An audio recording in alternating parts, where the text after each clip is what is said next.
El ser humano es producto de un legado, de sus creencias, de su cultura, de su entorno.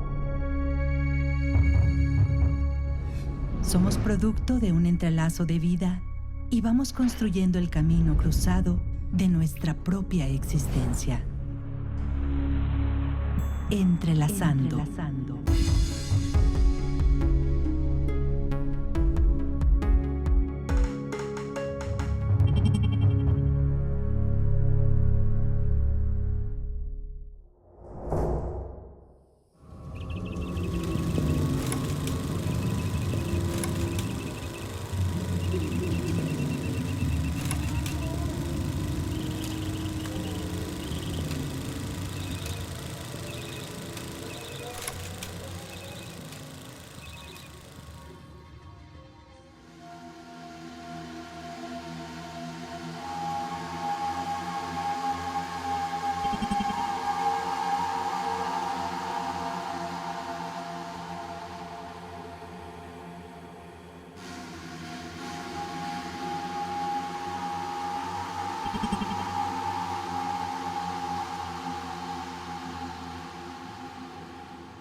Nuestro viaje comienza en una inolvidable y emocionante ciudad prehispánica que asombró a los españoles cuando llegaron a México, específicamente a costas veracruzanas.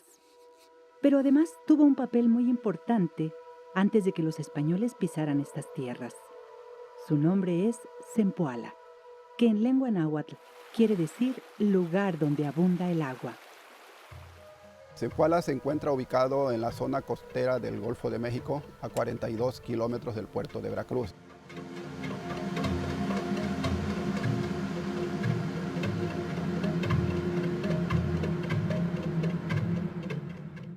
Esta antigua ciudad se ubica a pocos metros del río Actopan, uno de los más importantes en el estado de Veracruz, en el municipio de Úrsulo Galván, a casi una hora del puerto de Veracruz.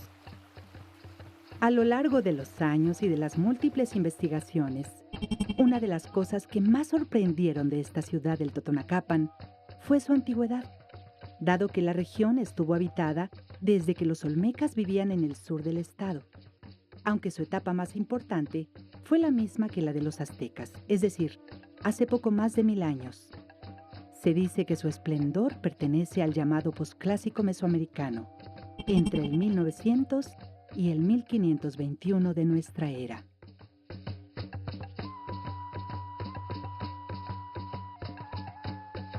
El núcleo poblacional de Zempoala regional ocupa desde épocas muy antiguas. Empieza desde los asentamientos de Trapiche y Chalahuite, allá por lo que llamamos preclásico medio y a lo mejor inferior, allá por el siglo XI o XII antes de la era, hasta el horizonte clásico. La Zempoala que conocemos, la que visitamos con los turistas y toda la cosa, esa corresponde al horizonte posclásico. Se construye allá por el siglo XII de la era 13, entre 12 y 13 de la era, poco más o menos, los primeros núcleos. La arquitectura que vemos ahora expuesta es arquitectura curiosamente no totonaca, es una arquitectura del altiplano de México. La diseñaron arquitectos texcocanos. El lugar donde nos encontramos es el recinto amurallado número 4 de los 12 de los cuales se componía la antigua ciudad prehispánica de Zempoala. Esta área es la mejor restaurada, la mejor conformada y es el área de visita al público. Su desarrollo se atribuye en gran medida a la gran riqueza natural que le rodeaba. En la actualidad, como verán, es un pequeño espacio abierto al público. Pero las rutas que cruzaban esta ciudad abarcaban desde el río La Antigua hasta el río Tecolutla y desde la costa del Golfo de México hasta la Sierra de Chiconquiaco. Existen muchas ciudades prehispánicas importantes. ¿Qué distingue a esta ciudad sobre todas las demás? Esta ciudad Zempoala estaba poblada por totonacos, pero el nombre que recordamos es náhuatl. Zempoala quiere decir Tzimpoali Atl, donde hay 20 aguas, es decir, donde hay mucha agua. Y no es que haya necesariamente 20 ríos o 20 manantiales, sino que el número 20 es un abundancial. Es decir, en mesoamericano, ellos piensan en términos de 20 con múltiplos y submúltiplos. Nosotros pensamos en decimal, ¿no? Acordémonos que está en el delta del río Actopan. Entonces, es agua por donde quiera, allí en Zempoala. La ubicación de fuentes de agua es fundamental para el asentamiento de los pueblos prehispánicos. Zempoala se erigió en un lugar cercano a un río grande y además tiene una temporada de lluvia fuerte. Una de las principales preocupaciones sería qué hacer con tanta agua y cómo evitar que ésta afectara a la población.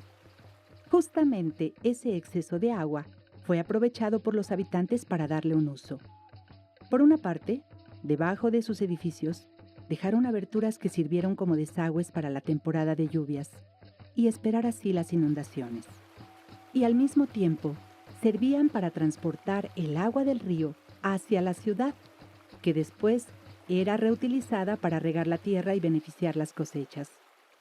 Tuvieron una visión de modificar el cauce del río y crear pequeños brazos de agua, que a su vez servirían como canales. Estas formas de ingeniería hidráulica se debieron a las necesidades propias de una gran urbe en el control de la agricultura, así como para las necesidades cotidianas. Algunos investigadores hablan de una población que en su época de apogeo fue de entre 25,000 y 30,000 habitantes, siendo la más grande del Golfo de México. Don José García Payón, arqueólogo insigne, encontró que había en el centro del Templo Mayor de Zempoala, había ductos por donde corría el agua, seguramente sistemas de drenaje, y don Pepe nos decía, don José García Payón nos decía a sus alumnos que también era posible que fueran lo que diríamos ahora tomas de agua domiciliarias. Es decir, tenían un sistema de irrigación urbana para que toda la gente tuviera agua en sus casas. El centro ceremonial efectivamente está amurallado. La muralla que circunda a Zempoala, por lo menos la parte del Templo Mayor, no es una muralla defensiva, militar, bélica, como se concebían en Europa. Es una muralla, pues sí, defensiva en el sentido de que deja fuera o manifiesta un espacio sagrado bien definido. No tiene almenas. La palabra almena es una palabra que se utiliza en la arqueología europea para los castillos y sus defensas, o aquí en México para hablar de, sistemas defensivos estrictamente y eso. No son almenas. Realmente es la imagen estereotipada de una serpiente. Equivaldría a lo que se llama un coatepantli. Los toltecas iniciaron una moda muy curiosa, rodear los templos de serpientes, de piedra, de estuco, de lo que fuera, los rodeaban de serpientes. El más típico de estos ejemplos es el de Tenayuca, allá en México. Tiene unas serpientes alrededor del edificio. El Gran Teocalli de México, cuando llegaron los españoles, encontraron que estaba rodeado de una muralla de serpientes. Sí, se llama Coatepantli. En Tula también tiene su Coatepantli. Bueno, en Zempoala es la versión local, la versión, local, regional, de un Coatepantli. Entonces, el recinto del Templo Mayor, que es un recinto sagrado, está rodeado de un Coatepantli. Fuera de ese recinto quedan otros templos. El del Pimiento, la casa de Moctezuma, el templo de las Caritas, no sé cuántos otros más. Y el grueso de la población de Zempoala vivían afuera de ese sistema amurallado. Otro de los elementos que caracterizan a la ciudad de Zempoala es este edificio que tenemos presente, conocido como el Círculo de los Gladiadores. Es posible que al escuchar este término nos imaginemos un gran espacio donde haya habido batallas. Hasta cierto punto sí hay una relación. ¿Por qué? Porque posiblemente este espacio era un lugar donde se hacían sacrificios en relación al dios Huitzilopochtli, el dios que era conocido como el dios de la guerra. Sin embargo, hay que mencionar que en estos primeros momentos en que se hacen los estudios arqueológicos y demás, había mucha comparación o trataba de relacionarse con estudios en Europa. Entonces, por ejemplo, allá sí es común hablar de gladiadores, hablar de estos círculos, y aquí simplemente, o mejor dicho, era un tipo de comparación. Por otra parte, esto que vemos aquí también alude a esto de las almenas, que bueno, en otros momentos ya se ha estudiado o ya se ha investigado, y también almenas es un término relacionado con la arqueología de Europa, ¿no? En realidad este se ha conocido como sistemas amurallados, aunque no precisamente para una defensa, sino más bien era un tipo de arquitectura característico de la zona relacionado con su desarrollo agrícola. Son los edificios del orden de la vida pública, políticos, administrativos y religiosos. Y lo que estamos viendo aquí precisamente es eso. Ustedes se preguntarán, bueno, pero de repente hay un llanote gigantesco. Imagínense ese gran plaza que está ahí. Ahora nos vamos a ubicar ahí. Congregaba, decía yo, hasta cerca de 30,000 personas cuando había ceremonias muy especiales.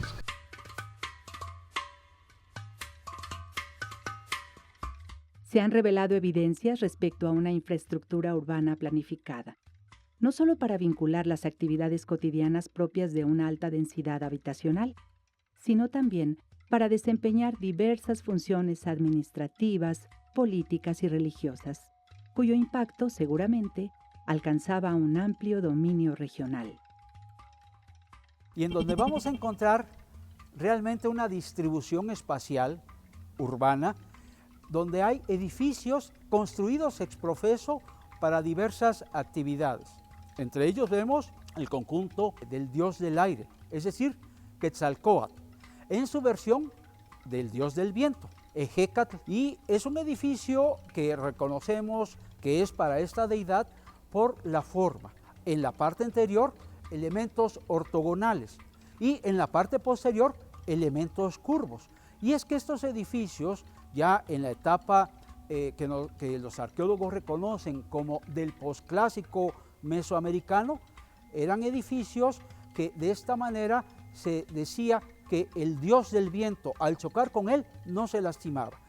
Hay otros edificios, como el Templo de la Chimenea, que definitivamente no era para tener allí una chimenea como se puede usar el día de hoy.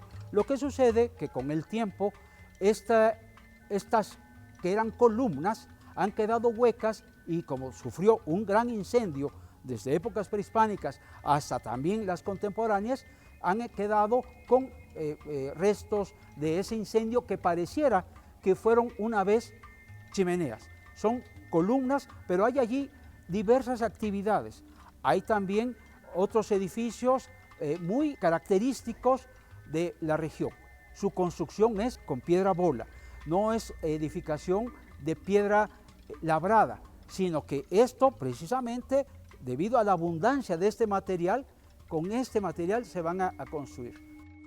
El intercambio entre diferentes pueblos durante su esplendor es asombroso en esta ciudad. En ella convergieron totonacos, chinantecos, zapotecos y los que provenían del centro de México. Estos intercambios no solamente fueron de productos, sino que incluyeron el idioma, algunas formas de pensar e incluso algunos dioses. Prueba de este intercambio lo podremos encontrar en el Museo de Sitio, en piezas arqueológicas muy parecidas a las que hacían los habitantes del centro de México.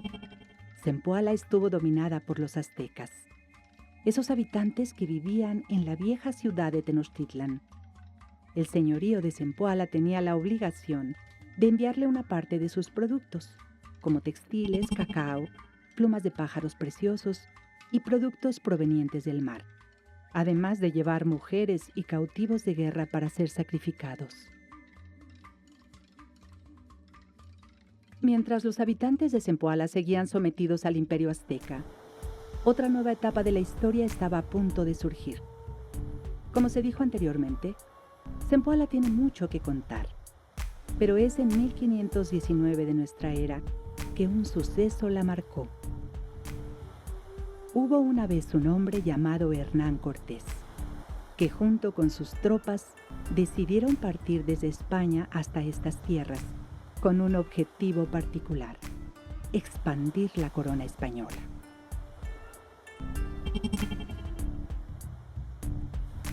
Sin embargo, diferentes sucesos hicieron que este conquistador llegara a Zempoala. ¿Alguna vez se han preguntado qué fue lo que unificó a los españoles con esta ciudad? Cuenta una historia que la llegada de los españoles coincidió con el fin del ciclo de 52 años, ciclo muy importante para los pueblos del México antiguo. Lo anterior hizo pensar que Cortés era el nuevo señor que los rescataría de pagar tributo azteca. Se preguntarán, ¿cómo llegó Cortés a Zempoala? Resulta que el desembarco en los médanos de San Juan de Ulúa llegó a oídos de Xicomécoatl, llamado también en las crónicas de los conquistadores el Cacique Gordo, gobernante de la ciudad de Zempoala, el cual mandó a emisarios para que guiaran a Cortés hacia él y le pudiera explicar su situación. Y dice Bernal Díaz del Castillo, distintos a los anteriores. Y hablaron con nosotros, y hablaron con Marina, la lengua, y no les entendió. Pues hablaban totonaco, y Marina hablaba náhuatl y maya, ¿sí? Entonces, cuando los totonacas empezaron a hablar náhuatl, porque eran totonacas nahuatizados, ¿sí? Hay que entender muy bien esas cosas, eran totonacas nahuatizados. Ya se entienden con Marina y los invitan a los españoles a ir a Zempoala. Al otro día levantan el campamento y se van rumbo a Zempoala. Pero ¿cómo era la formación? Vamos a ver un poco de historia militar. El ejército iba caminando y por el barco los marineros, con otra parte pequeñita del ejército, porque este viaje de Cortés fue el tercer viaje de los españoles. Algunos de ellos ya habían venido antes. El primero fue Francisco Hernández de Córdoba, el segundo Juan de Grijalva y el tercero Cortés. Entonces ya conocían la costa.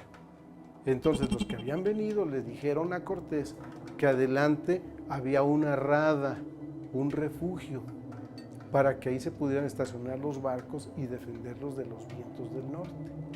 Entonces ordena Cortés que los barcos se vayan hasta encontrar aquel lugar, y mientras estos van a la ciudad en donde los invitaron.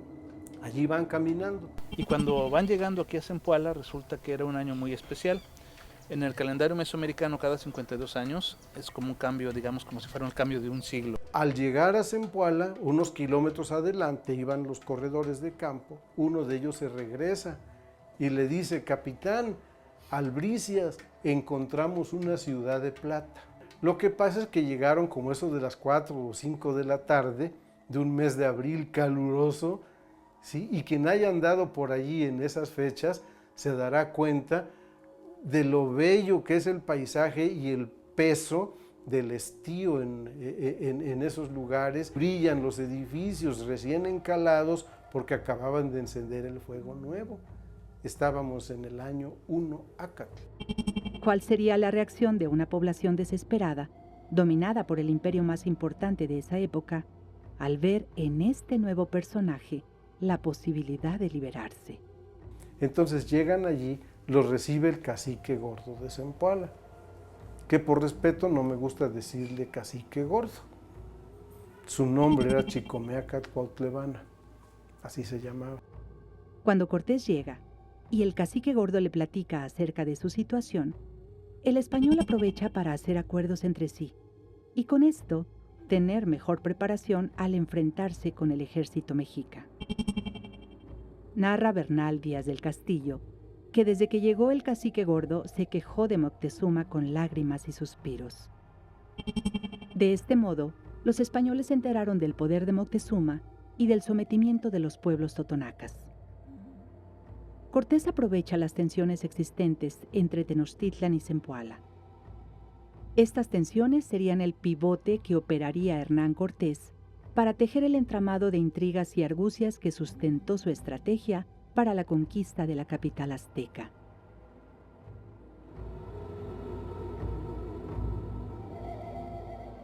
El antropólogo Félix Báez Jorge y el arqueólogo Sergio Vázquez Zárate se refieren al abandono de la magnífica ciudad de Zempoala debido a la epidemia de viruela, la guerra y la explotación, así como a las agotadoras jornadas de labores. Y citando las crónicas, no tiene este sitio morador ninguno, porque vino desde entonces en tanta disminución que no vinieron a quedar más de 3 o 4 personas en él. También mencionan que, a diferencia de Cholula, Tlaxcala y Tenochtitlan, escenarios protagónicos de la historia mexicana, Zempoala fue prácticamente abandonada a menos de un siglo de haber pactado con Cortés, hasta que fue redescubierta a finales del siglo XIX, entre selvas y potreros, por el historiador Francisco del Paso y Troncoso, quien encabezó la Comisión Científica Exploradora de la Junta Colombina.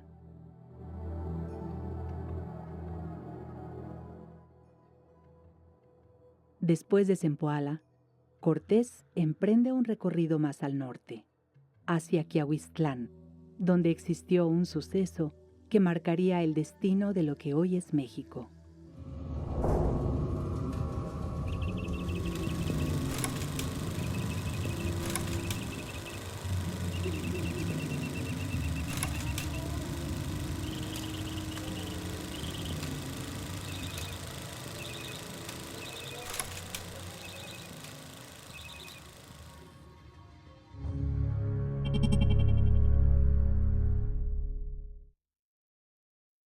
El ser humano es producto de un legado, de sus creencias, de su cultura, de su entorno.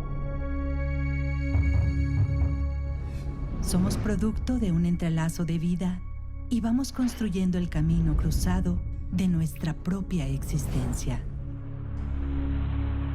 Entrelazando.